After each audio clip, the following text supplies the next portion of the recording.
आज हम शुरुआत करने जा रहे हैं नए चैप्टर की जिसका नाम है पॉलिनोमियल। चैप्टर 1 हम कंप्लीट कर चुके हैं अपने वीडियोस में, उसके सभी एक्सरसाइज सभी क्वेश्चन हम कंप्लीट कर चुके हैं। तो आज नया चैप्टर चालू होने वाला है जिसका नाम है पॉलिनोमियल। स्टार्ट करते हैं चैप्टर 2 क्लास 9 एनसीईआरटी। पॉलिनोमियल की पहले डेफिनेशन देख लेते हैं। इसमें ये बोल रहा है an algebraic expression in which the power of variable is whole number is called polynomial. ये चीजें आपको नहीं लग रही होंगी, फिर मैं एक एक करके आपको सब चीजें समझाता जाऊंगा और हम आगे बढ़ते जाएंगे। जब भी हम एक एल्जेब्रिक एक्सप्रेशन देखते हैं, एल्जेब्रिक एक्सप्रेशन देखते हैं, तो एल्जेब्रिक एक्सप्रेशन होता है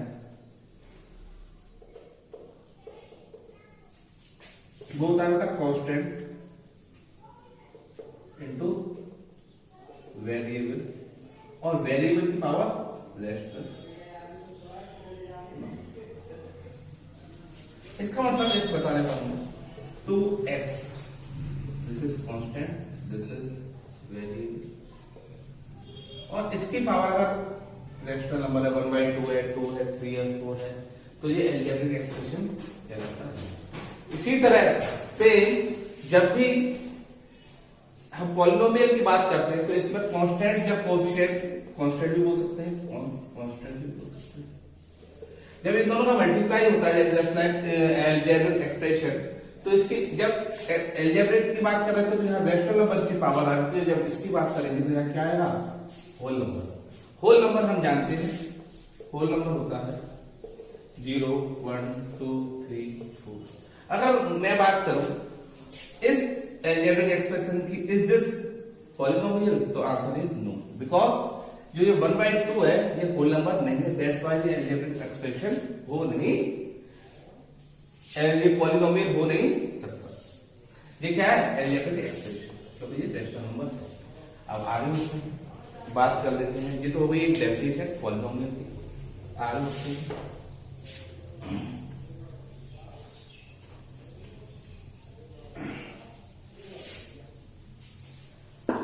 टर्म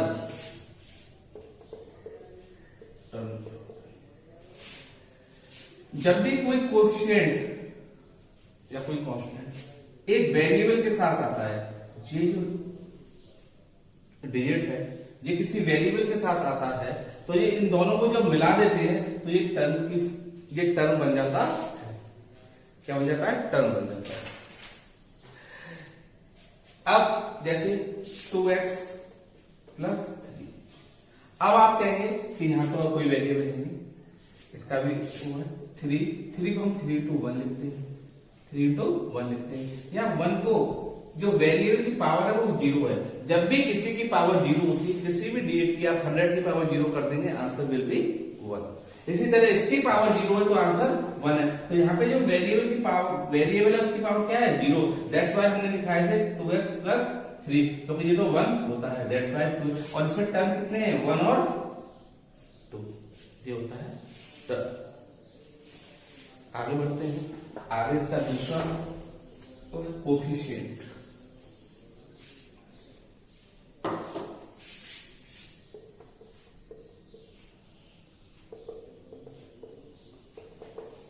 कोफिशिएंट जब भी किसी वेरिएबल के साथ जो डिजिट होती है, किसी भी वेरिएबल के साथ जो डिजिट होती है, 6 है, ले लो, कुछ भी ले लो, इस समय में इसके साथ जो न्यूमेरिक डिजिट है वो 6 है, तो मैं बोल सकता हूं the coefficient of x is 6।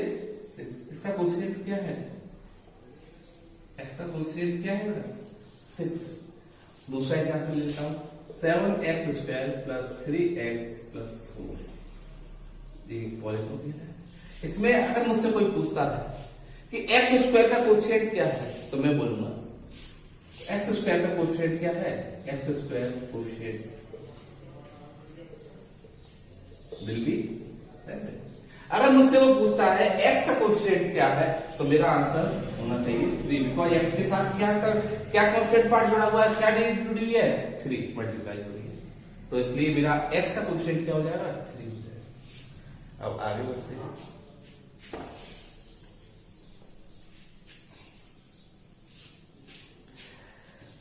अब आगे बढ़ते हैं, इसमें देखते हैं डिग्री। क्या देखते हैं? डिग्री। डिग्री जो होता है बेटा, degree highest power of polynomial, highest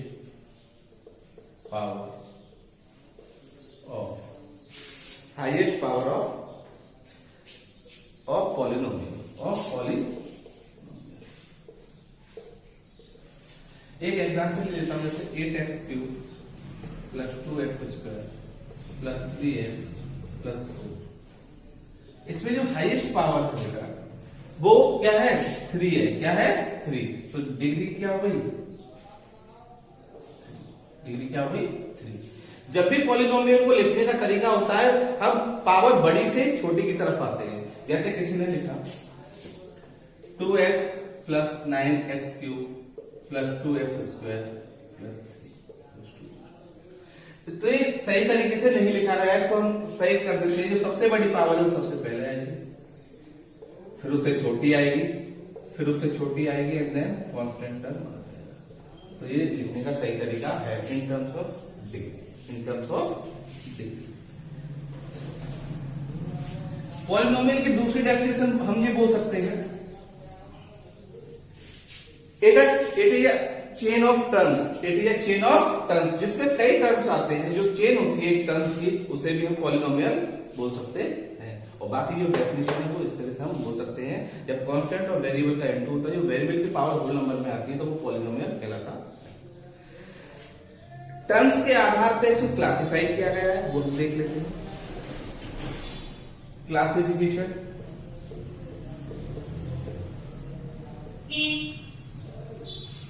on the basis of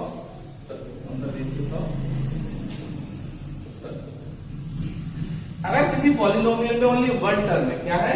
only one term, just like 2x है, तो ओनली वन, इसमें क्या है? एक ही टर्म है, इट्स मोनोमियल। समझ में आया होगा? अगर किसी उसमें दो टर्म है, कितने टर्म है? जैसे 2x प्लस 7, टर्म कितने हो गए बेटा? 1 और 2, इसे बोलते हैं बाइनोमियल। अगर किसी पॉलिनोमियल में तीन टर्म है, कितने हैं? 3, जैसे 3x² प्लस 2x प्लस 5, कितने टर्म है बेटा? कितने टर्म है? तो इसे बोलेंगे ट्राइनोमियल। क्या बोलेंगे? ट्राइनोमियल। ये किसके आधार पे क्लासिफिकेशन किया गया है? On the basis of term. अब देख लेते हैं और भी क्लासिफिकेशन है इसकी।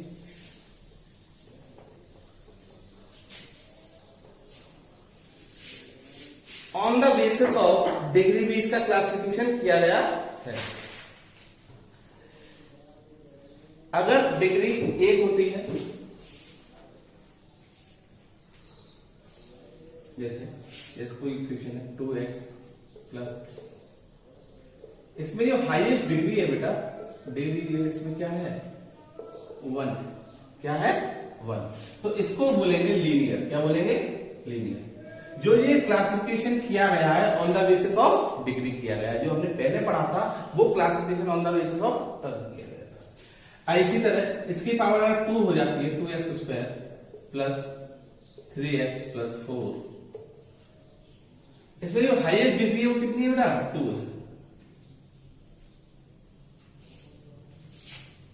डिग्री कितनी है? 2। तो ये है क्वाड्रेटिक। क्या? क्वाड्रेटिक। इसी तरह इसकी डिग्री अगर 3 हो जाती है, तो 3x³ plus 4x² plus 2x plus 3, जो भी, तो ये जो कहलाएगा वो क्यूबिक कहलाएगा। क्या कहलाएगा? Cubic polynomial. हमें क्यूबिक तक पढ़ना है, इसलिए हमें क्यूबिक तक की जानकारी होनी चाहिए। आगे बढ़ते हैं।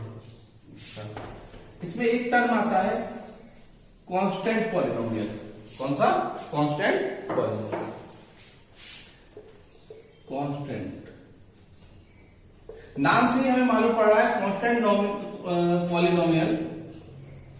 इसमें से जैसे 2 रहा, ये इसमें सिर्फ कांस्टेंट दिखाई दे रहा है, वेरिएबल नहीं है।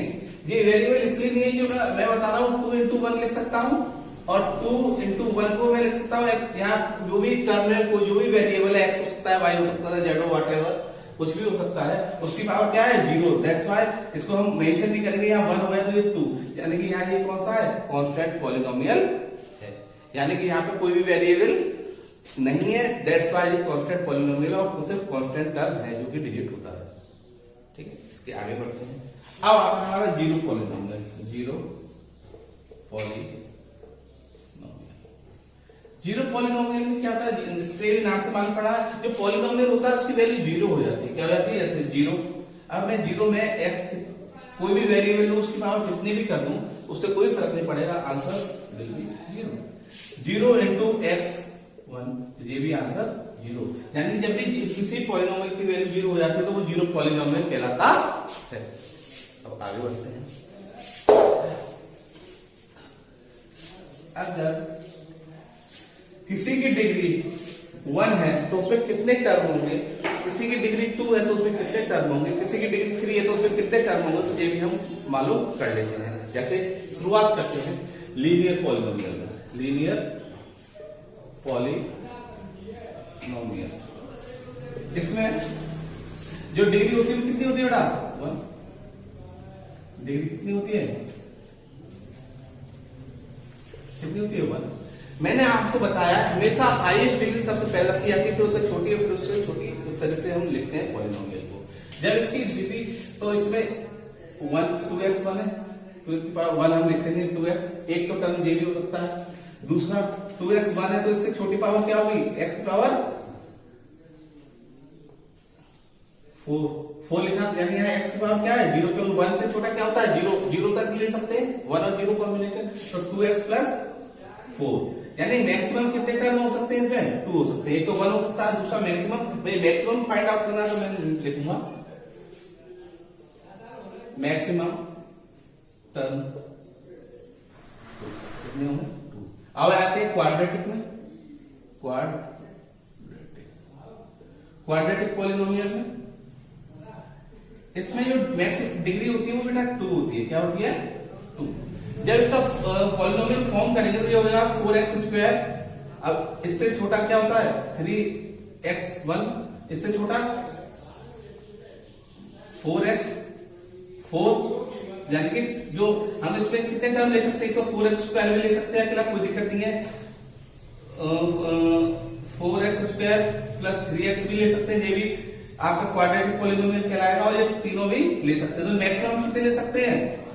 3 टर्म ले सकते हैं। कितने ले सकते हैं? नंबर ऑफ टर्म कितने हुए? 3। अब आगे बढ़ते हैं लास्ट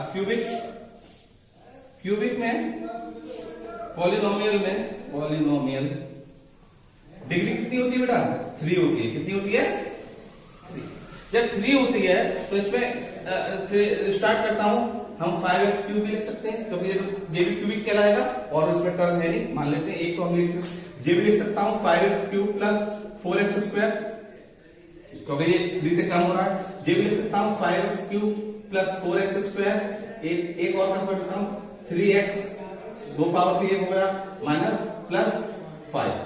ये भी, क्योंकि 1 के बाद 0, यहाँ x की पावर 0 यानी 1 है, इसलिए अकेला 5 आ गया। यानी इसमें हम एक टर्म भी ले सकते हैं, 2 टर्म भी ले सकते हैं, 3 टर्म भी ले सकते हैं, और मैक्सिमम कितने टर्म ले सकते हैं? 4 टर्म ले सकते हैं। कितने ले सकते हैं? टर्म की संख्या कितनी होगी मैक्सिमम? 4। कितनी होगी? 4। इसके हिसाब से एक क्वेश्चन बनता है जो ऑब्जेक्टिव में आता है, कंपटीशन में भी आता है। अगर मेरे पास n टर्म है, वो सॉरी n डिग्री है किसी पॉलिनोमियल की, तो उसमें कितने टर्म होंगे? जब n डिग्री है तो टर्म की संख्या क्या होगी? मैंने अभी देखा, जब हमारे पास 1 लीनियर था तो हमारे 2 मैक्सिमम टर्म कितने निकल रहे? 2 निकल रहे थे। जब हमारे पास डिग्री 2 थी तो हमारे मैक्सिमम 3 निकल रहे थे। जब हमारे पास क्यूबिक थी 3 तो हमारे टर्म कितने निकल रहे थे? 4 निकल रहे थे। इस तरह यहाँ n डिग्री है तो यहाँ क्या निकलेंगे? n+1 term. एक टर्म भर जाता सॉरी, एक टर्म ज्यादा आता है डिग्री से, इसीलिए ये ऑब्जेक्टिव में गया था। जब n डिग्री होगी किसी पॉलिनोमियल की तो उसमें टर्म कितने मिलेंगे? हमें n+ मिलेंगे। मैं उम्मीद करता हूं आपको ये इंट्रोडक्शन पार्ट समझ में आया होगा, और इसी के आधार पर हम आगे इसकी एक्सरसाइज करेंगे चैप्टर 2 की, पॉलिनोमियल की। सो प्लीज तो student please like, subscribe and share the video. Thank you.